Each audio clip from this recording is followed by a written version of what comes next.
let's pick a title for this bad boy. So I get to write down things that you've said that would make a good title. I will read them back to you chronologically. If you hear one you like, just like make a noise at me and I'll put a mark by it and we'll pick from those. Sure enough. All right. Way Up in the Mountain. Probably selectively true. It's okay to laugh. Fail stories with chainsaws. I guess I had it in me. I'm cheaper than you think I am. Artisanal humanoid. Somebody decides to look deeper. An homme fatale. We love pop culture and we love to suffer. That would be a great title for a podcast. A real sausage fest. It's real, it wants your soul, and we never talk about it. Or I want the guy in the hot dog suit to sign for me.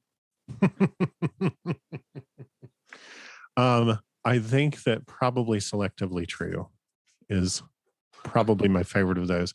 But I liked a lot of those. Wow, that came out like really well. At the end of everything I ever do, I'm always like, oh God, I probably sounded like an idiot.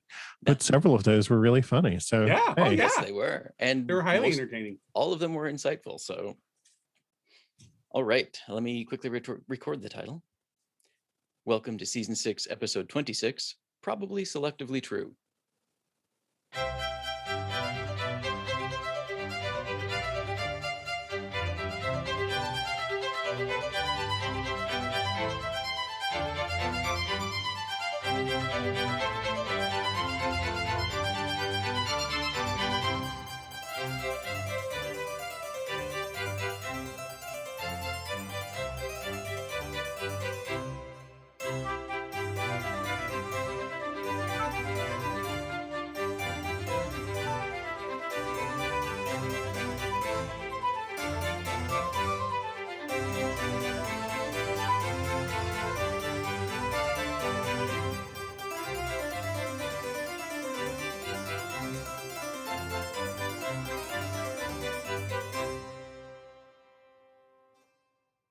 This is the Rope Podcast. I'm Ben Sebastian here with my co-host, S.A. Baz Collins. Hey. And we're really glad you're here with us. Our guest today is Michael G. Williams. Michael writes queer-themed science fiction, urban fantasy, and horror, celebrating monsters, macabre humor, and subverted expectations. Michael is an avid podcaster, activist, and gamer, with a Y, and is a brother in St. Anthony Hall and Mu Beta Psi. He co-hosts Arcane Carolinas, a podcast about the strange and unexplained found on the backroads of North and South Carolina, and Data at Rest, an information security podcast. He also hosts Social Distancing Radio, a podcast intended to recreate the experience of author readings at science fiction and fantasy conventions. Michael lives in Durham, North Carolina with his husband, a variety of animals, and more and better friends than he will admit he deserves. Michael, welcome to the show. Thank you very much. I'm going to... Hey, Vance. Yeah, I didn't know you spoke Swahili. Macabre? That was really good. Sorry, I didn't mean to cut you off, Michael. Go ahead. I just like it when Vance slightly screws up and just sails right through it so smoothly. I like catching him. Oh no, I was going to say I want to note that when I wrote the bio, I said that I probably deserve, and you were so kind to change it to more better friends than I will admit that I deserve.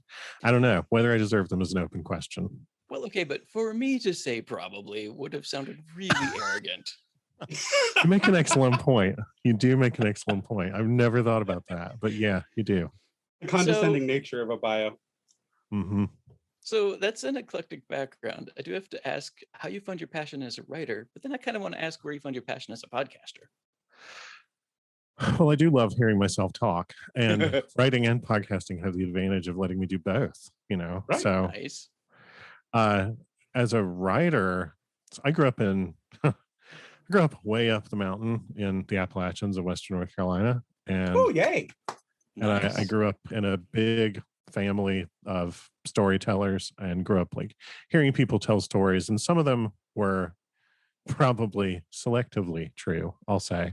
And some of them were pretty frank, you know, and some of them were maybe a little bit embroidered, but I grew up surrounded by people telling stories of how life used to be and things like that.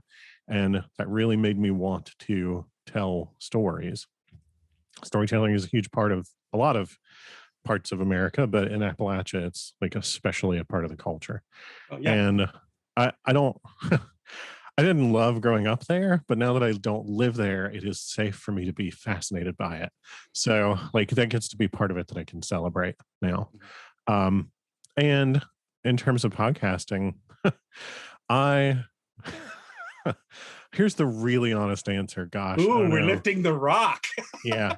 So I used to be really afraid of flying, and I would have to get just hammered to get on a plane and not spend the entire time screaming, basically. So that's not a healthy coping mechanism. But I that love was, the visual though. pretty much, it was like I'm either going to be strapped in screaming or strapped in and unconscious. Which would everybody else prefer? So I one time while waiting for a plane to take off, and thus full of many things, including good ideas, I texted a friend and said, we need to do a podcast because I like it when we hang out and talk. And I think other people would find that funny. And so we did a podcast, and that's a long story that I will spare you. But it was a lot of fun, and I really enjoyed it. And in college, I was performance major, and performance in the program that I was in was very much like distinct from acting or theater, in that it was taking a work that's not intended to be staged and effectively staging it. But it's kind of one half acting and one half storytelling, that thing that I love again. So, no fourth wall, you're addressing the audience, you are inhabiting the character who is presenting whatever piece this is. Maybe it's a poem, maybe it's, who knows. And I really enjoyed that format. I really enjoyed that sort of oratory format of presenting to an audience. And so podcasting kind of lets me do that from the comfort of home. Nice. I really enjoy that. And you don't have to rent a theater or convince people to show up. So I really took to podcasting. And then after that, it was just kind of like with writing. It was kind of like, well, I've got 17,000 ideas. So I guess I'll just pick the ones that are really interesting today, and I'll see how long I last with them. That's awesome.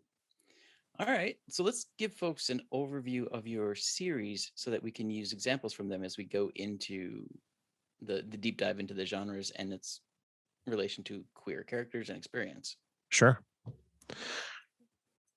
Which one should I start with, or should I start with the one I want to? Do it your way. Okay. So my completed series, and I always like to point that out to people because so many people at conventions say, I'll only buy a book and a series if the series is finished. And I don't blame them. I'm never going to read any of the Ice and Fire books until they're done, and they're never going to be done. So I'm freed from ever having to read them. But I that's a 5-book.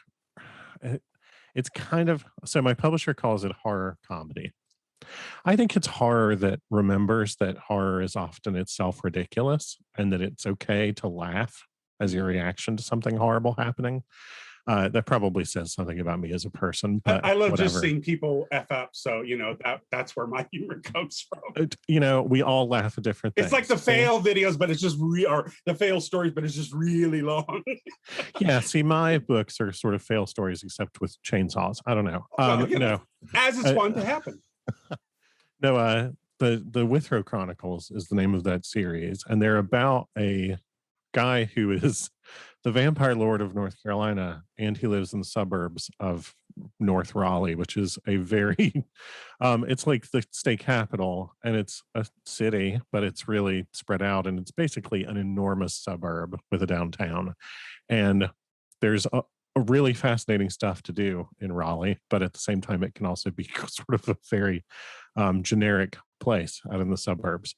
And he lives out in the suburbs of North Raleigh and is the vampire lord of the state. And none of his neighbors know that. And they've elected him to their homeowners association's executive board, because what they do know is that he's a jerk. And they want a useful jerk on the HOA executive board. And so the series starts with Withrow getting elected to his HOA executive board and showing up to a potluck. That first book is called Perishables. And while he's at this potluck meeting of the executive board, then a very small zombie apocalypse happens in their neighborhood. And he sort of has to look around and say, do I like these people enough to save them? Because none of this really matters to me. They could all die and I'll be here tomorrow. But, it would also probably be more convenient to continue having neighbors, not have to get to know new people and all that sort of stuff. And the series kind of goes from there, where he is somebody who has been very reclusive his entire life, especially like the 30 years or so before the series starts, where he in the 1940s as a gay man got so sick of being told that he was a monster for being queer that he decided to become a monster and show people what a monster really was. And he has then basically spent the intervening decades withdrawing from society more and more and more, and becoming more and more isolated. And then when the series starts, he has to get to know people again, and he has to like be a part of the world. And ironically, encountering the other kind of undead means that he has to get to be a part of the world of the living, sort of against his will. And over the course of the series, he sort of takes the anti-hero's journey of starting out with nothing and disrespected and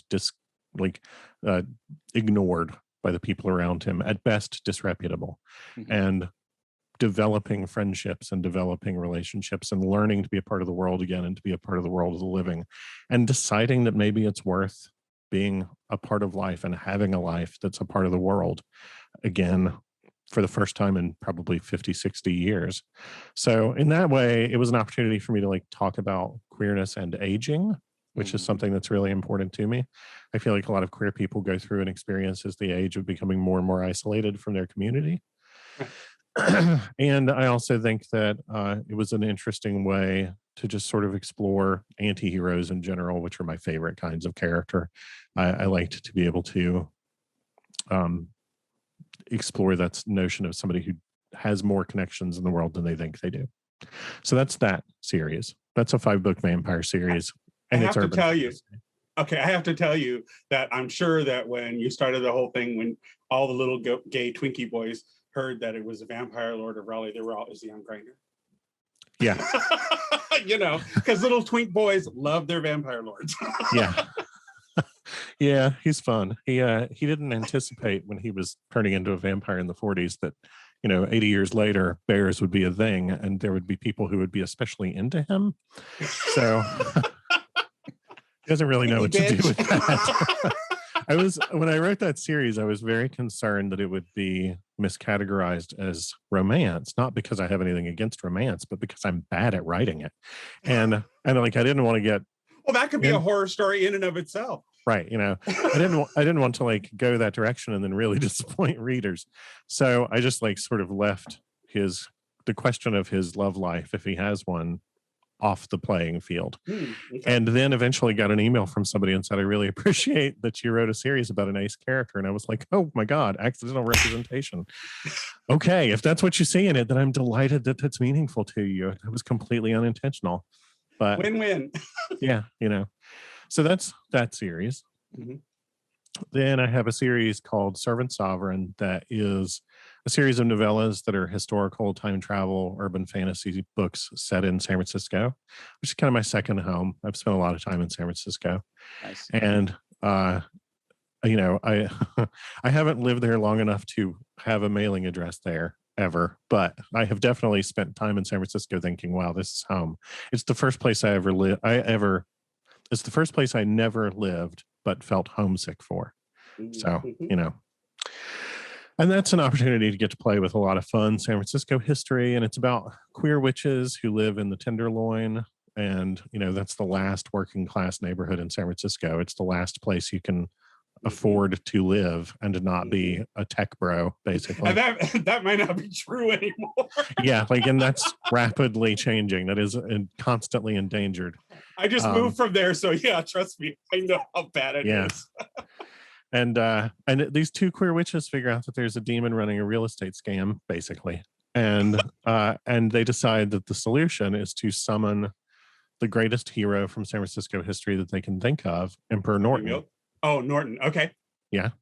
And they bring Emperor Norton into the modern day and then sort of dispatch him on missions through time in San Francisco to get what they need to banish this demon.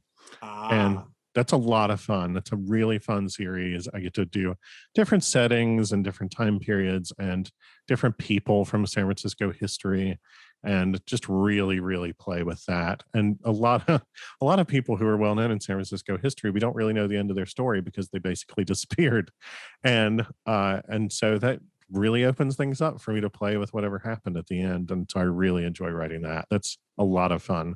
My editor's comment on that series at my publisher was, is it difficult writing a character that's nice? And and I was like, what do you mean? And she said, none of your other characters are terribly nice people, but all the characters in this series are nice. And I was like, well, who knew? I guess I had it in me. But and you go, are they? Yeah, well, are they really? You know, they're not. I mean, they are. I don't know. Good and evil. I'm reminded of the line from tomato, you know. Yeah, exactly. Right. You know, I'm reminded of the line from Into the Woods where the witch says, you're not good, you're not bad, you're just nice. And I like that line a lot. Yeah, right. And then my third series, which I yesterday finished the next draft of the sequel to the first book. Oh my God. That is a science fiction detective series set in very far-flung future, where the last flying city of the far-flung future is this place called Autumn. And, you know, like there are other people in the world and a lot of people live on the Earth, but this is a future where society has collapsed and risen again multiple times in the intervening 12,000 years. And so they kind of assume that they're the peak technologically, and that all these ancient legends of people doing this, like going into space and stuff like that, are impossible.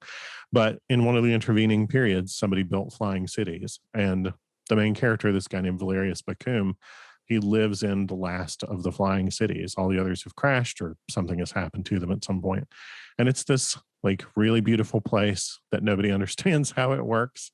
And a bunch of people live there. And it's sort of the place where you go if you can't figure out any place else you could possibly fit in. And Valerius showed up in Autumn as a teenager and spent a while as a hustler on the street, and then eventually worked his way up to cheap private eye. And the first book of Fallen Autumn tells what Valerius thinks will be his last case, and then what is his last case, and then starts this series where I get to jump around in the timeline of the life of this character. It's a lot of fun. I wanted to basically write gay Rockford Files, and so now that I've dated myself, Netflix, are you listening? Right. You know, oh my God, Netflix, we can talk. I'm cheap, believe Amazon. me. You know? I'm real cheap. You know, I guarantee you I'm cheaper than you think I am. Right. And throw a bitch a 6-pack and so yeah, right. You know, I mean, we could do this for like a nice set of sheets, you know. So I'm very easy. I really like that series because it's an opportunity to basically write gay Rockford Files. Like I said, it really dates me in pop culture references there. But I really love the noir detective genre. And Night Stalker. You know, I love that stuff. And I really love science fiction, and I really wanted to get to combine them. And that was just a tremendous amount of fun. Is your gay Rockford Files, is that set in that time period? Yeah, he's a gay private eye in the very far future, you know. Mm-hmm. And he's like nobody. That is like the ultimate anti-hero book. He is looked down on by everyone, in part because he is what is referred to as artisanal humanoid. His parents made him the old-fashioned way because they didn't know better. And everybody else in his society has been designed, but he's one of this like very tiny minority of people who are not designed. And so some people really look down on him, and some people like try to put him on a pedestal. And I really wanted to get to talk about the queer experience there too, because we live in this very strange time where straight people go to sports bars to watch RuPaul's Drag Race. And at the same time, like, there's a record number of anti-queer bills in state legislatures nationwide. So we're sort of simultaneously fetishized and reviled. And that's very much his experience. And so I just wanted to get to talk about that. Well, and yeah, I mean, over the breadth of the 3 series, you get to cover a lot of queer experience. Yeah. And I don't write cishet, you know. I was on a panel at a science fiction convention a couple of weekends ago, and somebody said, what's a kind of story you've never told? And I said, cishets. I just can't do it. I get so bored. Like halfway down the page, I'm just like, whatever, I'm asleep already. Right. Well, it's like, that's why people, you know, knock James Franco for doing queer. He says, I'm straight in real life, but I'm queer in art, because he's done with the boy meets girl kind of thing. You know, he said, let's just do something nobody talks about and just have at it, you know. So you got to admire that. Yeah. So which of your genres do you feel has given you the most freedom to explore that? I'm gonna say science fiction, partly because it's easiest in science fiction to set the rules of the world. Okay. And so, like, I wanted to write a queer story in which a queer character is having the queer experience, but I didn't want it to feel to straight people like I was trying to explain queerness to them, because, quite frankly, I don't care whether they get it. Right. And I don't know. I wanted to tell a queer story that queer people could enjoy and recognize as their own, but without feeling like they were in the choir and getting preached to. And I also wanted to sort of tell a story that was queer enough that people who are not queer would start out feeling like they were the outsiders who did not understand what was going on. And science fiction lets you do all those things. You know, science fiction let me set all the rules of the world and set the experience of this character within those rules, and make it something that queer people would recognize, and make it something that people, when they pick up the book and read, there's not, 30 pages of explanatory text at the beginning. They just get dumped in and they've got to figure it out. And that's a big part of the queer experience too. And if people who are not queer have to suffer through that for, 20 pages or something, then maybe they have gotten like the tiniest, not even taste, but like aroma from the other end of the house of what that's like. And so this was the character who started as a hustler and worked his way to private eye? Yeah, that's his name is Valerius. He started life as a hustler on the street as a teenager and worked his way up to being a cheap private eye. In the future? Yeah, 12,000 years in the future. If you don't mind my asking, what was the turning point for him? That is probably going to be the fifth book in the series, because the fifth book in the series will be him showing up in the city as a teenager and having to get by. But ultimately, the turning point for him was realizing that bad things were happening to all the people around him as a street hustler, and that it was possible that if somebody figured it out and gave a damn, that it would end. And I think that a lot of people who are trapped in very unfortunate circumstances are so busy trying to survive that they don't have a lot of time and effort and opportunity to do anything different, other than survive. When all your energy has to go into survival, then it's easy to get told that you ought to try harder and to not have any actual ability to do so. Right. Very true. So how do you empower your queer characters? And I mean, you've got vampires, witches, private eye, rather than exploit them. That's an excellent question. I think ultimately by turning whatever made them an outsider into the thing that allows them to succeed. So if they start the story as an outsider in every genre, but this is especially true in horror and sci-fi, those genres sort of hinge on stories in which most people just accept what they are told at face value, and then somebody decides to look deeper. And that's true across a lot of genres, but I think in sci-fi and horror, and in detective novels too, but in detective novels, that's like literally their job. But the characters who are capable of stepping back and having a bigger perspective and saying, this doesn't add up, what I'm being told doesn't actually seem to make sense compared to what I'm experiencing. Those are the characters with the opportunity to, after they have stepped back and looked at the bigger picture, then also look deeper and figure out what's really going on. And that's an important part of making queerness a strength rather than a weakness. I think a lot of fiction, and genre fiction in particular, turns queerness into a crisis. Like so much of what we see representing, quote unquote, representing the queer experience or queer characters is either a coming out story or a death story. Either you're going to die because you're queer, or you are going to, won't they on coming out, or both. Those are fun, and instead, like, telling stories about in the middle, where the queerness of the character is what has given them the ability to see the bigger picture, because they, unlike almost everybody around them, have had to look at the bigger picture in order to figure out their own place in it and to survive. Queer people have to figure out our own lives and what we want and what our priorities are and the sorts of relationships we want to have and the sort of sex we want to have and what our gender identity is and all kinds of stuff in a way that sort of, again, like, not to rag on cishet people, but to rag on cishet people, you know, a lot of people just who are cishet, just like, they don't have to do any of that stuff. They can just go through life with unchallenged assumptions being rewarded at every turn. Yeah, and it's funny you touch on that, because I think some people have that conversation, especially right now in queerdom, that straight actors playing gay roles. And I think that the thing boils down to, you can do all the research you want as an actor. You really can. But unless you live that, there is a slice that they can never break, that they can never really get through. Whereas if you have a queer character like Laverne Cox on Orange is the New Black, you have someone who's playing that from that angle, there's just a truth that shines through that makes it real. And then the same, I would assume it's the same thing for the readers of your books, that you're unapologetic. They are the way they are. Deal with it, and move on, right? Yeah. There. I don't know. This might not be the time for this story, but I'm going to tell it anyway. Go ahead. I had somebody read A Fallen Autumn, the story about Valerius. And in that book, Valerius is still not above turning a trick or two if he needs to, especially if it's to find out some information. And it's not an erotica book. It's not a romance book. It's not porn, but there is the fact in it that he has been and is still perfectly willing to be a sex worker.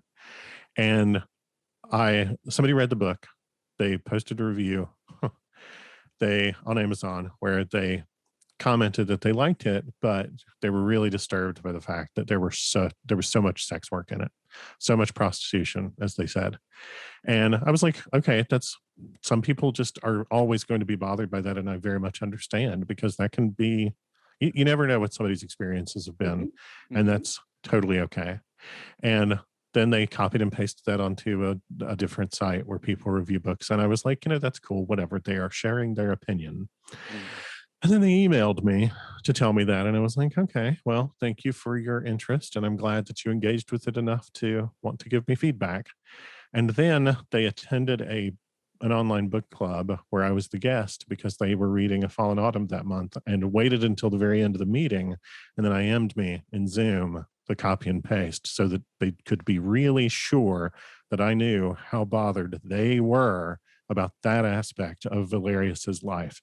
And at that point I was like, okay, no, I'm just going to write a book in which he is just a sex worker still, and he hasn't even become a detective yet, because that person can go to hell. Right. Absolutely. Wow. Can I ask a question of you, an author who has written noir detective stories? Sure. What do you call a male honeypot? Oh, I call him an homme fatale. Okay. I can work with that. Clever. I like that. Yeah. Yeah, that's what I call him anyway. Very clever. Cool. I'm sort of making some assumptions. I took Spanish. You say that, and yet my husband took Spanish in high school, but it was taught by an Italian teacher. So well, it's really messed up. All right. And by the way, I do want to applaud you for just being like, nope, this is his story, and here's the rest of it. Yeah. Yeah. I was like, I don't judge this person. I don't judge people who've done that in real life. I think that's a big part of the authentic queer experience. Yeah. I know absolutely. more queer people who have at some point done sex work than not. Right. So. And realistically, we're all whores in one way or another. Yeah. Right. I don't feel like they're, I brought this up to a writer friend, and she was like, there's a lot of transactional straight sex too. And I was like, yeah. She was like, it's more under the surface. It's like not polite. Well, I think about it's it. Yeah, well, I think it's also socially permissible. Right. People just go, oh, well, that's just the way it is, and exactly. write it off, Yeah. Whereas if it's queers doing it, then it's like, oh, right. Kind of oh my God. Yeah. Oh, I don't have enough pearls to clutch, Yeah. Pretty much. Yeah. So I don't know. I kind of like to rub queerness in those people's faces. No, I think it's great. I absolutely think it's great. And Netflix and Amazon and the rest of them should pay attention to your stuff, because that's exactly what we need in queer media. We need it to be unapologetic. It just is. and deal with the humanity of the character and what the character situation is. It's exactly what we afford all cis het roles that are played. We afford them the latitude to do that. And if your works are doing that unapologetically, that's the kind of stuff that needs to be optioned. I mean, not this, oh, let's reboot. No, don't reboot anything when there's this kind of work out there. Well, thank you. From your lips to their ears. Yeah, right. Well, take me to your pitch meeting and I'll get it sold. Don't fuck with me, fellas! This ain't my first time at the rodeo. You will definitely be welcome there. Let me tell you. I will send you an invitation if that I will do happens. the full-on Joan Crawford. Listen, bitches. Don't fuck with me, fellas.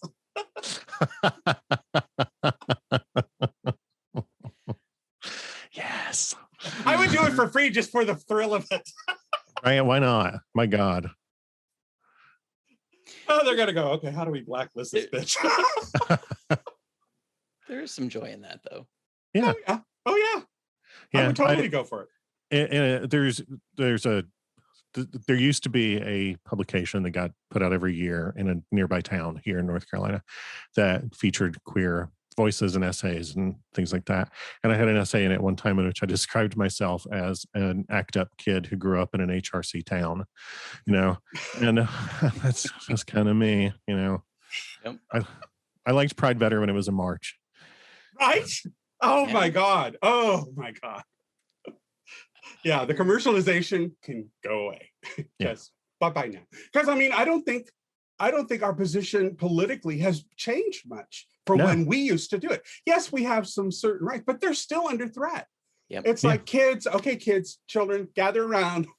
Let us older boomers and Gen Xers tell you the lowdown of what you need to be aware of, Yeah. Because I think they get too much in the commercialization of, and I'm glad there's a movement that's pushing back, because we really need to be very, very critical of those corporations that try to sponsor us during the month of June and then do everything to support people who are against us for the other 11 months. Yeah.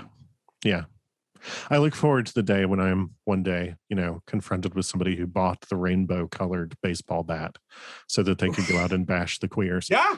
No, seriously. I mean, and that's our reality. That's what I mean by saying cishet people don't have that experience and live it day to day to know what that's like. Oh, I can imagine. Yeah, you can, but unless you live it, unless it is truly yours, then you're never going to really know. You're never going to get there. And I'm at a point now, and I don't know if it's the same for you, but if I see cis het actors playing a queer role, the first thing I go is, okay, cis het actor playing this role. It's already in my head. You've already taken that part of it out for me. And I know and I come from the world of being in theater. So I get actors being able to play other characters. But the real problem is we don't have parity as queer people to tell our own stories. Yeah. Let's settle that first. And that's why I say, your works, if they're already unapologetic, that's the stuff that should be optioned. That's the stuff the studios should go for, because the market is there. You see how popular Pose was. Legendary's doing the same thing, bringing the house whole competition thing into the next generation. So there's a market for this stuff. Your work should be optioned, as is mine, as is Vance's, as is a lot of the authors that are on our show. We have original works.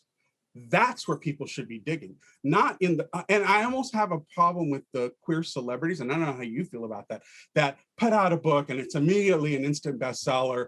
And I'm like thinking, okay, but some of the most original stuff is the stuff that doesn't get that platform, which is why we do what we do. Yeah. I have a really, despite all of my radicalism, I have a really complicated relationship to cishet actors playing queer characters, because when I was a kid, my parents, who, bless their hearts, were deeply bigoted people, they never would have watched Philadelphia if it weren't for that nice Tom Hanks being in it.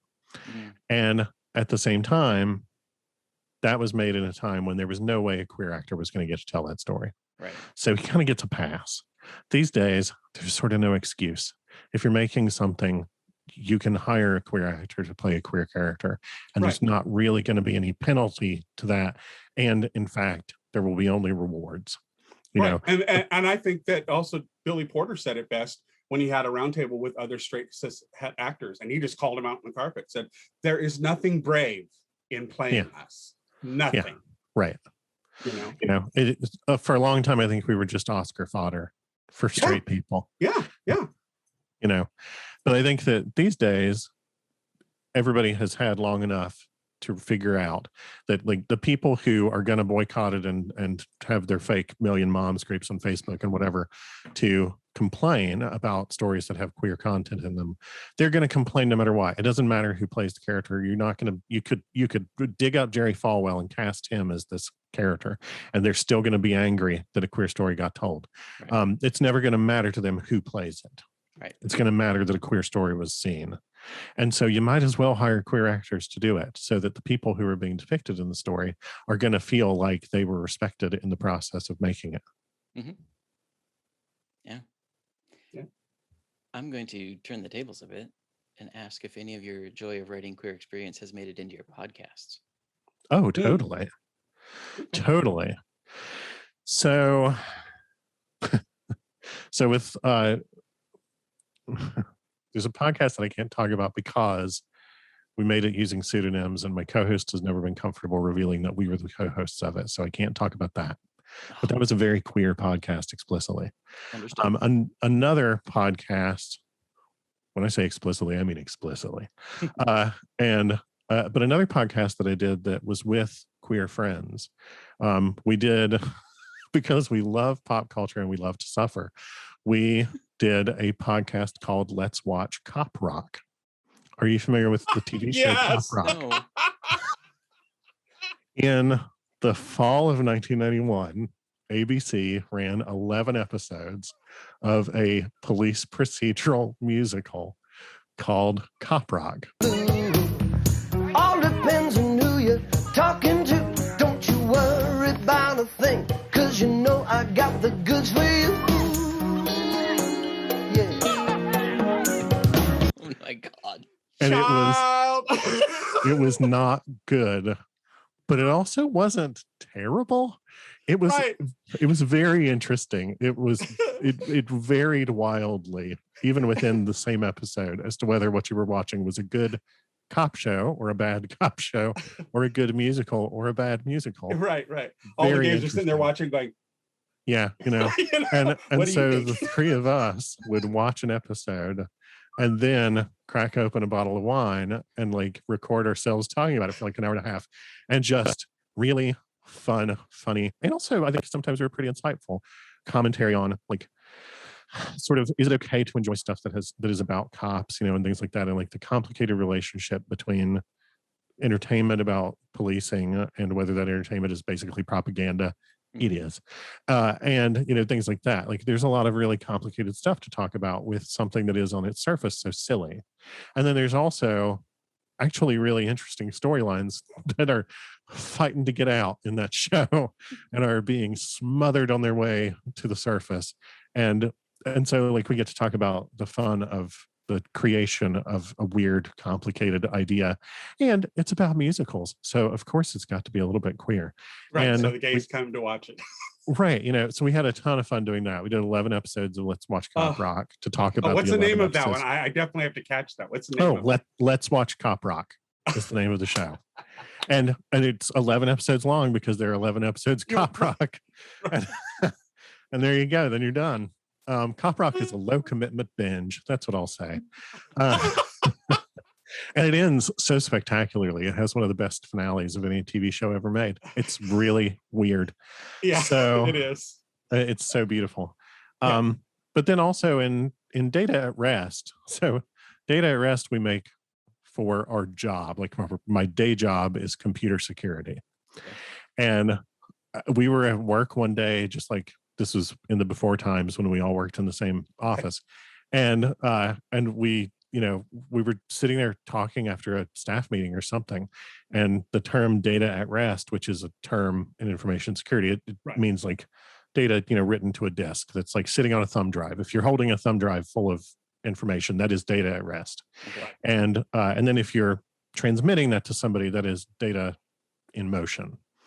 And you can sort of compromise different things at different times. If you steal the thumb drive, now you've stolen data at rest. And that's one of the risks of data at rest. So we were talking about the term data at rest. And I said, that'd be a great title for a podcast. And then one of my coworkers was like, yeah, that would be a pretty good title for a podcast. And then my boss was like, yeah, that would be a great title for a podcast. And then I was like, okay, we're going to make data at rest and we're going to see how it goes. And we'll have our boss listen to an episode or two and see if he endorses this.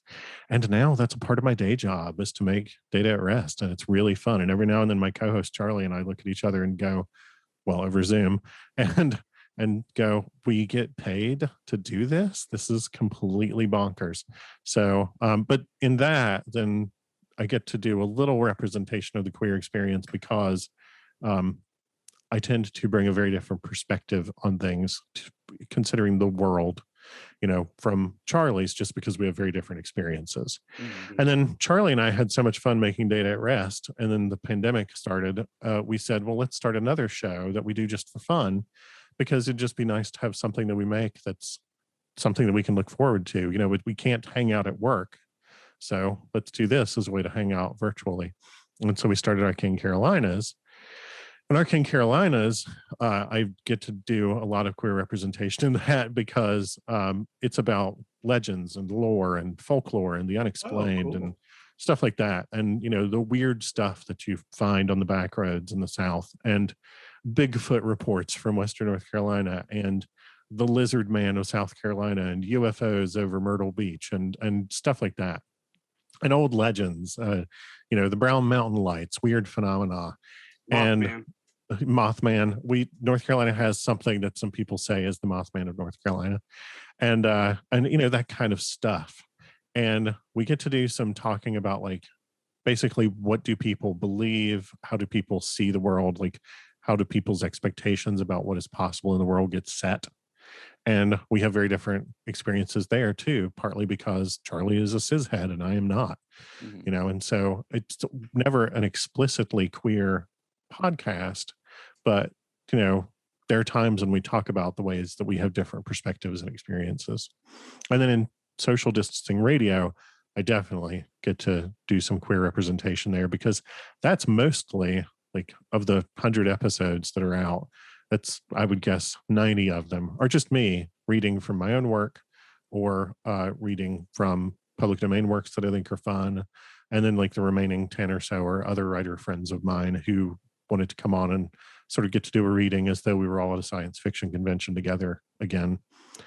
And in those, then I get to read from my own work, which is universally queer. And I get to read from older works that are not explicitly queer, but to talk about some of, like, the way that queer experience gets read into stuff. Mm-hmm. So, like, right now I'm like 2/3 of the way through reading Dracula, Bram Stoker's Dracula, on social distancing radio. And I really love Dracula. It's my favorite novel of all time. And the little Scooby gang of the people who are up against Dracula in that book are sort of these, like, Victorian proto hippies, and they're not explicitly queer, but gosh, those fellas sure do like to hang out a lot. And and it's a really interesting way to, like, talk about reading queerness into works where it's not necessarily explicitly represented. Mm-hmm. Right.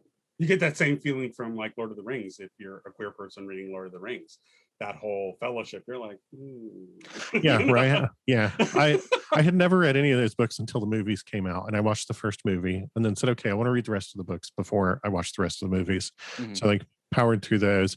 And at the time I said to the guy that I was dating, well, this is a real sausage fest, like, where are the ladies in this world? Like, how do they even get more elves? My God, and was, those boys got lonely. right. I don't know. They're all out there in the woods together, and right. Exactly. Stuff happens. I've seen GIFs, I've seen Tumblr. I know what happens when guys go to the woods together. Exactly. Very nice. I will say, as a young teenager, when I first read Lord of the Rings, I pretty much in my mind had put Merry and Pippin together as a couple. Oh, yeah. 100%. Oh, yeah. Oh, Oh yeah. my gosh. That was before I'd even confronted my own self, though. Yeah. That's how early that started. Yeah. I am convinced that Sam is just totally in love with Frodo. Oh, yeah. Oh, yeah. And at the end, he's settling because he knows that it's not going to happen.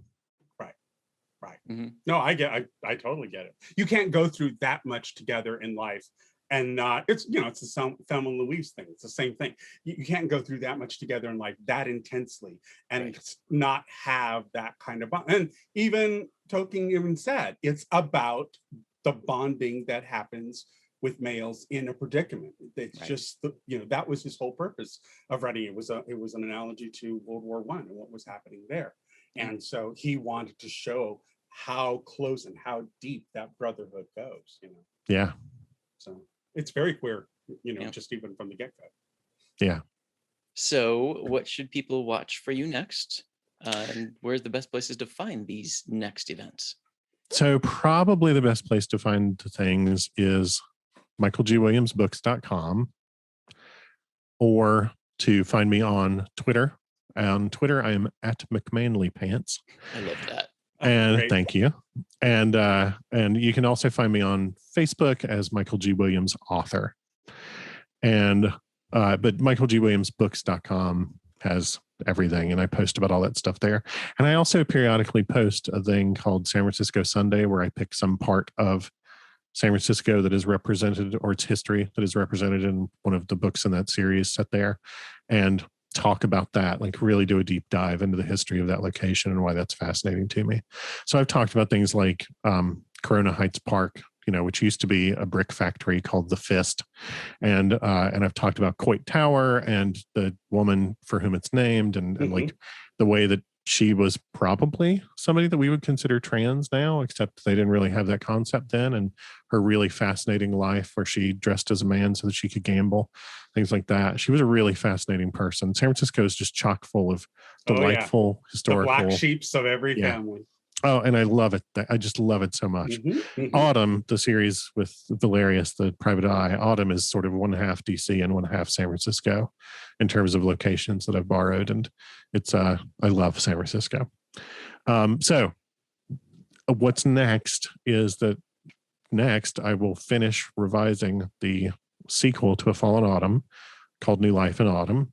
That's going to be a lot of fun. The second Valerius book. And the third of the Emperor Norton books, Servant Sovereign. And then on my newsletter, I finished the Withrow Chronicles. Like I finished that series and it has an ending and everything. And then a couple of years later, I was like, oh, I could write more. Oh, I shouldn't do that though. It's done. Maybe I should. And so my newsletter, I do a monthly newsletter, and in the monthly newsletter, there's an ongoing story. And the next ongoing story in the monthly newsletter is going to be a prequel story about Withrow set in the 90s, because I love setting stuff in the 90s. That's such a rich time. I imagine having been a supernatural in the 90s was very annoying, because they were like probably having to experience people being like, oh, I know what you're about because I watched the X-Files. And I feel like that probably really annoyed them, in the same way that it sometimes annoys me when people who are not queer are like, well, I know what queer stuff is about because I've watched RuPaul's Drag Race. Right. Yep. Oh, honey. Yeah. Any final words of wisdom? I think it's a really important thing for queer people to realize that we have a privilege of defining ourselves and defining what our priorities are in life and living our own lives on our own terms. And that frankly, the people who would judge us for doing otherwise are going to judge us no matter what we do. So fuck them and just be who you are and live the life you want. And if the life you want looks a lot like other people's lives, that's okay, as long as it's the life you want.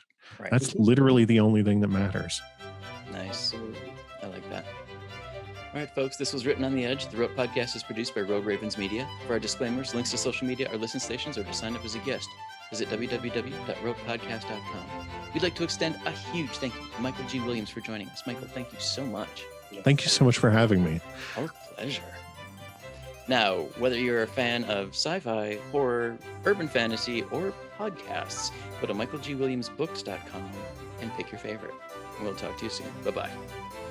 Bye.